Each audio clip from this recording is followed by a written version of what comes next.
Hello students, this is the second volume of chapter number 11, Save the Environment.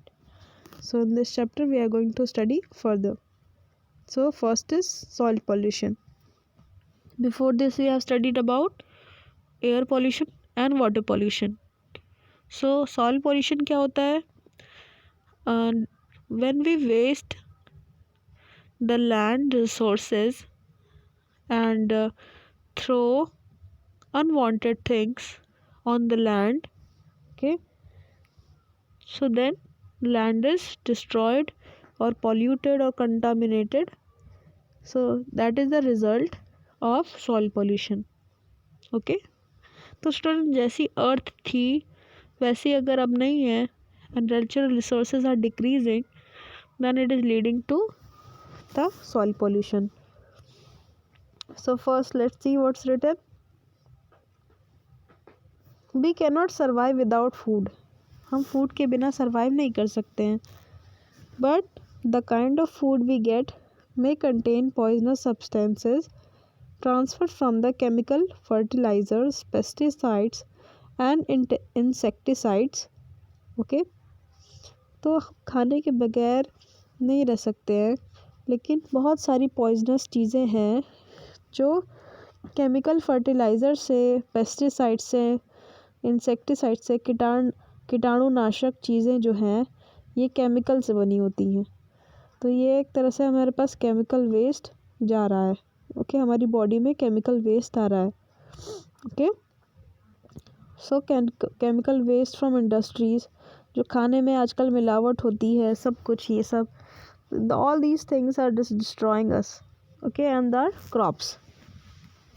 Okay, so when we consume such food, जब हम ऐसे चीज़ों को खाते हैं, it may cause many deadly diseases, बहुत सारे जानलेवा बीमारियों का हम शिकार हो जाते हैं.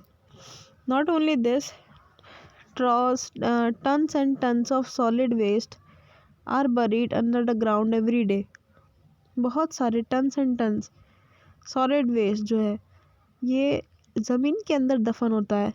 अब जो स्टूडेंट्स वाटर पोल्यूशन हो रहा है या एयर पोल्यूशन हो रहा है या बाकी सब जो सॉलिड वेस्ट आते हैं, ये ज़मीन के अंदर खुदाई करके अंदर डाल दी जाती है. तो वो सब भी स्टूडेंट्स साफ़ नहीं होते हैं और हमारी धरती को, अंदर की ज़मीन को गंदा करते जा रहे हैं. ठीक है, so this another major cause of soil pollution. तो ये अगर दूसरी वजह है सॉइल पोल्यूशन की. नेक्स्ट देखते हैं. Few important steps need to be taken immediately. इसीलिए बहुत ही जल्दी हमें कुछ स्टेप्स को लेना ज़रूरी है. First is there should be proper waste disposal system. हर जगह प्रॉपर वेस्ट डिस्पोजल सिस्टम होना चाहिए. कहीं भी ये नहीं कि कहीं भी फेंक दिया. हर जगह वेस्ट को डिस्पोज करने के लिए, डंप करने के लिए प्रॉपर प्लेस होने चाहिए. Okay, the use of plastics and polythene item should be minimised. पूरी तरीके से स्टूडेंट मिनिमाइज हो जाना चाहिए. Okay, and they should not be buried under the ground. ज़मीन के अंदर खुदाई नहीं करके उसको दफन नहीं करना चाहिए, क्योंकि वो फिर गलेगा नहीं. Okay, that will not be there. किसी न किसी तरीके से प्लास्टिक को हमें पृथ्वी के ऊपर, फैक्ट्रीज़ में और सब चीज़ों में रिसाइकल करना चाहिए. Okay, next, recycling of these products should be promoted as much as possible, जैसा मैंने आपको बताया अभी. ठीक है, next, excessive use of chemical fertilizers, herbicides and pesticides should be discouraged. Chemical fertilizers को, हर्बिसाइड्स को, पेस्टिसाइड्स को हमें हर जगह से हटाना चाहिए. Okay, in place of these, organic products should be used so that do not pollute the soil or do not contaminate the food chain. ठीक है, कि ये सॉइल को पोल्यूट ना करे और फूड चेन जो है वो प्रॉपर तरीके से चले. फूड चेन स्टूडेंट्स इसीलिए क्योंकि animals are also dependent on the plants. ज़्यादातर एनिमल स्टूडेंट्स पृथ्वी पे प्लांट्स पे डिपेंडेंट है. तो अगर प्लांट पे हम असर करेंगे कोई ख़राब चीज़ों से, तो उसकी वजह से एनिमल लाइफ भी, फूड चेन भी डिस्ट्रॉय होगी. ठीक है। Next, more and more tree should be planted to minimize soil erosion and reduce pollution. ज़्यादा से ज़्यादा हमको पेड़ लगाना चाहिए कि ट्रीज़ जो है बहुत सारी अर्थ की पॉल्यूशन को ख़त्म करने में मदद करती है। स्पेशली सॉइल का इरोजन जो होता है, सॉइल की नमी, ओके, उसमें ट्रीज़ जो है उसको रिटेन करके होल्ड करके रखता है। Okay. Next, noise pollution. So we hear different types of sound every day. हम हर तरह के आवाज़ें अपने इर्द गिर्द सुनते हैं। Factory, okay, loud speakers and vehicles. So these types of sounds. So some of these are not as pleasant as they are above our bearable limits. हमारी सहन शक्ति से जब बाहर हो जाता है स्टूडेंट्स साउंड का, so these include the noise emitted from aeroplanes. Aeroplane की आवाज़ें हैं, siren, blaring horns of vehicles, constant drumming of musical instrument. Student, excess जब म्यूज़िक हो जाता है for fun, entertainment and mankind use, तो उसकी वजह से बहुत सारी नॉइस से रिलेटेड प्रॉब्लम्स इंसान को हो जाती है। Okay, so the excessive noise pollution is also a potential threat not only to the peace and tranquility of our mind but also for our health. So noise pollution students, ये हमारे लिए एक घातक चीज़ है। हमारी मन की शांति को, हमारे माइंड के कंसंट्रेशन को एक तरफ से दूसरी तरफ डिस्ट्रैक्ट करता है। जैसे कोई बच्चा पढ़ रहा है, तुरंत ही लाउड स्पीकर पे कहीं गाना बजने लगा, तो कहीं ना कहीं बहुत नॉइज़ पॉल्यूशन हमारे मन के शांति को, हमारे फोकस को जो है डिस्ट्रैक्ट करता है और उसकी वजह से हमारी हेल्थ भी ख़राब हो जाती है। Okay, it can lead to hearing troubles. बहुत ज़्यादा हाई पिच, बहुत लाउड साउंड है तो हमारे कान के पर्दे को भी असर करता है। Okay, blood pressure, BP high हो सकता है बहुत सारे पेशेंट्स का। जो ओल्ड लोग हैं उनको बहुत ज़्यादा नॉइज़ी चीज़ें, बहुत सारे नॉइज़ की जगह पे वो नहीं रह पाते हैं। ओके, तो स्ट्रीट पे कहीं नॉइज़ हो रही है, कहीं इधर उधर हो रहा है, तो उसकी वजह से बीपी, ब्लड प्रेशर बढ़ जाता है। Okay, so next, cardiovascular diseases, दिल की बीमारियों से रिलेटेड चीज़ें होती हैं। Anxiety and many other stress related diseases. Okay, stress होता है इसकी वजह से, तो अब हम इसके लिए क्या कर सकते हैं? What are the things which we can do to minimize this? Immediate steps have to be taken to minimize the noise pollution as much as we can. ठीक है, क्या क्या कर सकते हैं? We must not play music very loudly. बहुत ज़्यादा तेज़ म्यूज़िक नहीं बजाना चाहिए। और we should not encourage blaring loudspeaker in public function and celebration. Public function होते हैं, सेलिब्रेशन होते हैं, उसमें बहुत लाउड म्यूज़िक बजाने की कोई ज़रूरत नहीं। Okay, we should try to discourage burning of loud fire crackers on festivals like Diwali. ठीक है, बहुत ज़्यादा अगर हम फायर क्रैकर्स भी बजा रहे हैं, सब चीज़ें कर रहे हैं, तो वो भी नॉइज़ पॉल्यूशन को इजाफा देता है। Okay, so it is a major cause of noise and air pollution also. तो ये सब पॉल्यूशन, कोई पॉल्यूशन स्टूडेंट्स एक दूसरे से रिलेटेड है। ठीक है, तो ये भी हम समझ सकते हैं। So burning loud firecrackers can even lead to permanent hearing loss. बिल्कुल bland. On the day of Diwali this year, student, this was a very terrific experience with me. I was not able to sleep only. Okay, and I think it's the same with you also. If you the whole night there is blam bam and boom going on everywhere, so that's not good.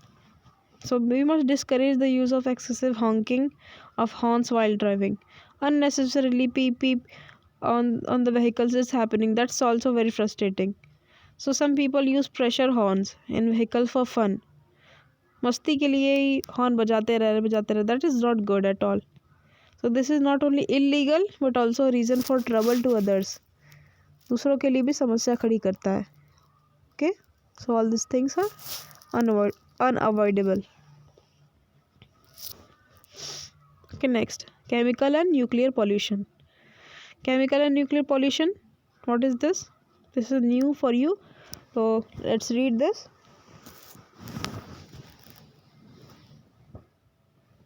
Okay. Pollution caused by the use of nuclear power and nuclear weapons has also been an issue of debate and concern in the past few decades. तो pollution जो है students, ये बाकी सब चीज़ों से हो रहा है. तो atom bombs, power plants, okay, dams, nuclear power, ये सब ऐसे टर्म्स है स्टूडेंट जो हम न्यू है हमारे लिए, तो हमको वन बाय वन करके इसको समझना है. सबसे पहले न्यूक्लियर वेपन क्या होता है, न्यूक्लियर पावर प्लांट क्या होता है. तो students, all these things are actually the elements which are harmful, और इसको हम यूज़ करते हैं स्टूडेंट्स एटम बॉम्ब्स के लिए, ठीक है, जेट प्लेन्स के लिए, और हाई फाई स्टूडेंट जो चीज़ें होती हैं in factories, for that we use. ठीक है, तो chemical and nuclear pollution. Chemical pollution, chemicals को ज़्यादातर हम यूज़ कर रहे हैं, केमिकल्स बना रहे हैं. केमिकल से क्या होगा, हम बहुत सारे ऐसे मशीन्स बना सकेंगे जो एक पूरे देश के को लड़ने में दूसरे देश से मदद कर सकती है. I told you atom bombs, nuclear bombs. तो न्यूक्लियर बॉम्ब्स जो है ये न्यूक्लियर पॉल्यूशन किए बिना नहीं होता.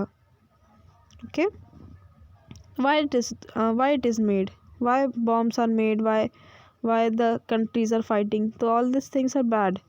Okay, so this is also creating a waste. ठीक है, पूरे 10-10 सालों में, सैकड़ों सालों में ये न्यूक्लियर वेस्ट ने बहुत ज़्यादा प्रॉब्लम क्रिएट किया है. So nuclear pollution is very dangerous and has dire consequences. बहुत ही ख़तरनाक होता है. Next, nuclear disaster such as Chernobyl, mishap in Russia. Nuclear disaster हुआ चेरनोबिल में 1986 में.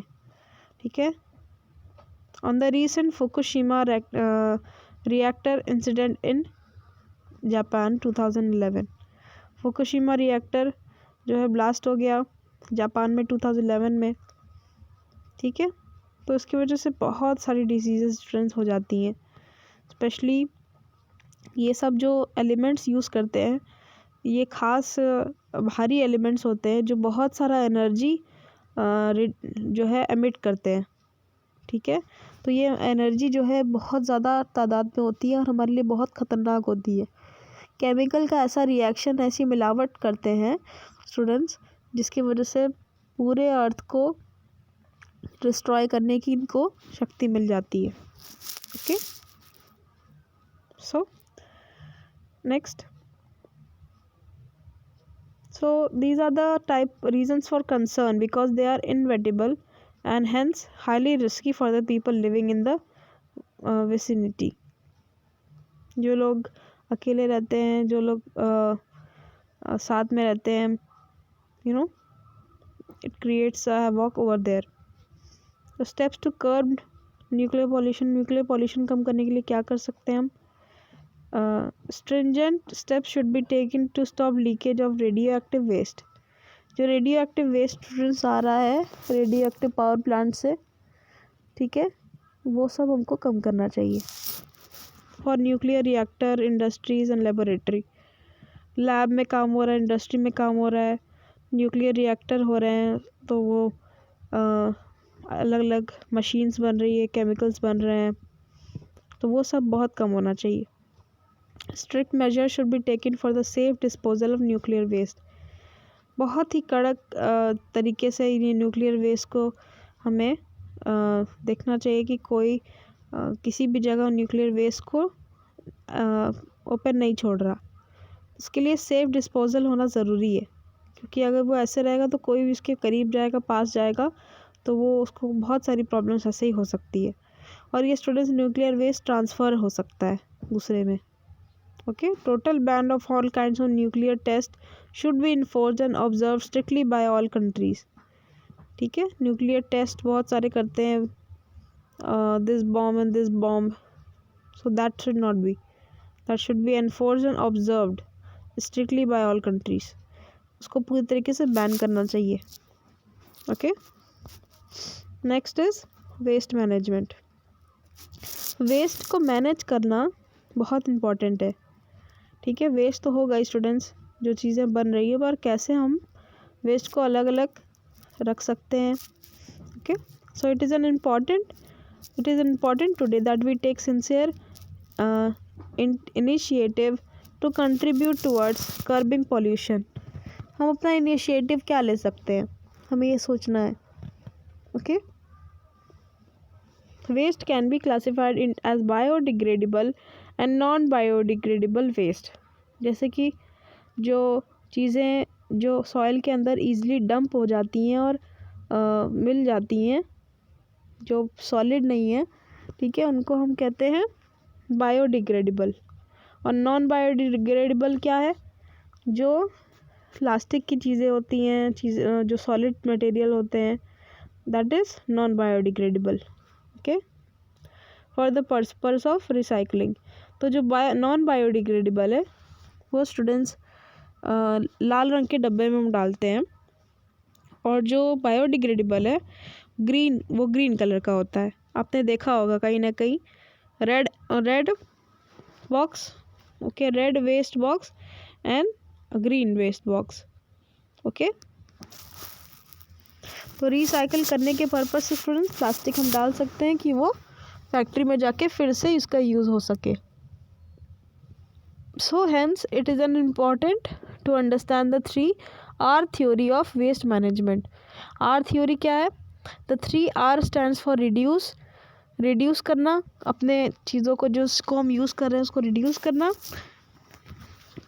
किसी चीज़ को हम जब अगर यूज़ फिर से कर सकते हैं तो उसको रीयूज़ कर लेना, या तो अगर हमको उसको फिर दोबारा अगर प्रोसेस में लेके आना है तो हम उसको रिसाइकिल कर सकते हैं.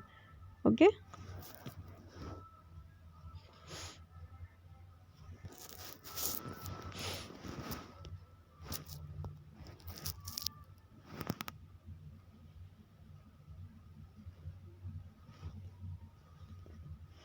okay.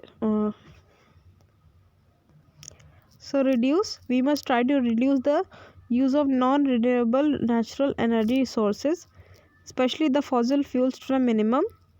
It would help in reducing air pollution. Okay, हम जितना चाहे रिड्यूस कर सकते हैं, जो चीज़ें दोबारा यूज़ हो सकती हैं. Okay, so our resources are too limited to be wasted. इतनी रिसोर्सेज स्टूडेंट्स है ही नहीं कि हम वेस्ट कर सकें. बहुत कम रिसोर्सेज हैं स्टूडेंट्स, पॉपुलेशन बढ़ती जा रही है. ओके, तो ये सबके यूज़ के लिए स्टूडेंट्स है. So we should reduce as much as we can. So the consumption should be reduce to the optimum limit of requirement. ठीक है, जितना बहुत इम्पोर्टेंट ज़रूरी है उतना ही हम सिर्फ यूज़ करें. Don't waste. Okay, reuse. We must try to reuse the manufactured products as much as possible because production of new items would consume more energy, ठीक है, and resources, ultimately leading to pollution. ठीक है, जितना कम हो सके students हम चीज़ों को दोबारा से यूज़ करते रहें, कि अगर हम बार बार न्यू प्रोडक्ट्स के डिमांड में रहेंगे तो उसको एनर्जी चाहिए students. Factory will take more time and more energy to make that product again. ठीक है, तो बहुत सारी हमको चीज़ें फिर से यूज़ करती रहनी चाहिए.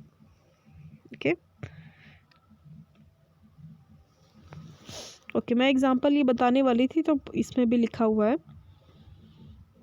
For example, the pens we use today are mostly never refilled. बहुत सारी पेन जो हम यूज़ करते हैं आज, वो कभी भी दोबारा फिल नहीं होती, हम उसको फेंक देते हैं.